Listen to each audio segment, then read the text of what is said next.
mga binati o minahal kong matalumnon. Welcome to my channel, welcome to Ikot TV News, ang channel sa kalambuan sa lungsod sa Matalom. Okay, Martes, August 9, 2022. Mauroy pagsugod sa panghatag sa senior citizen pensioner diri sa lungsod sa Matalom.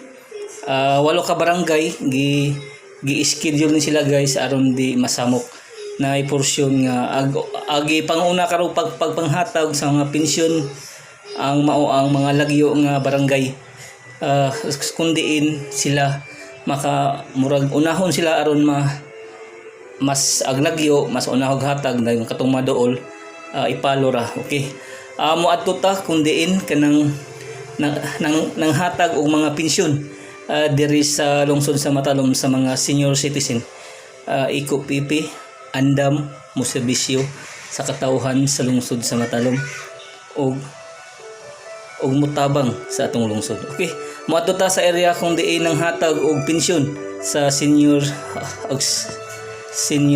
citizen pensioner. Moadto ta ha. Okay, among isoroy kung diin nang hatag or kuan. Ako mang hinaot nga magtinabangay kita kanunay alang sa kayuhan sa katawhan ug kalambuan sa atong lungsod. Okay, matuta guys sa area kung diin nang hatag og mga pensyon. Okay,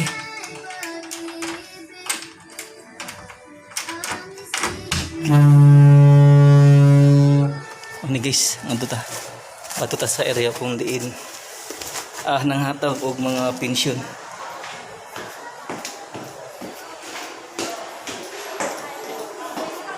Okay, ako mang hinaot nga magtinabangay kita kanunay alang sa kayuhan ug kalambuan sa atong lungsod. Okay, mao ni ang first day.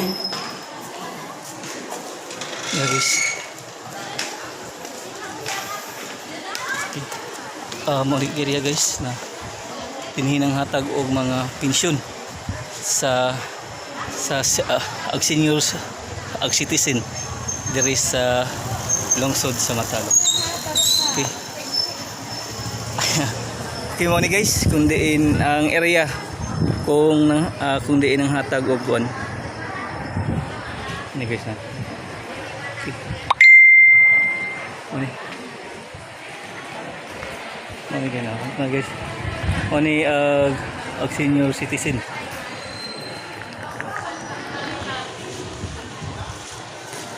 Guys.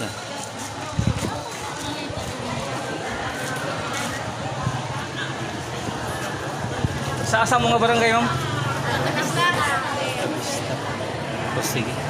8 ka barangay ron? Sige. Okay. Guys, mga diin nang hatag og mga pensyon senior citizen pensioner diri sa lungsod sa Matalom. Pila ka barangay ron? Siyam. Okay, siyam ka barangay ang gipanghatagan sa mga pensioner.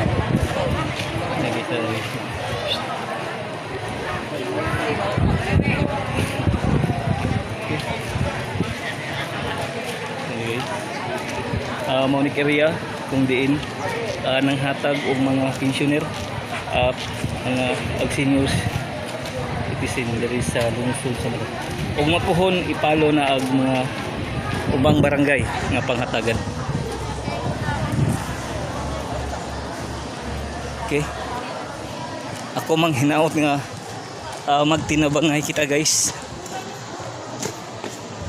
para sa kayuhan sa atong lungsod. Okay, money. Good luck o God bless kanatong tanan, tuol Matalom.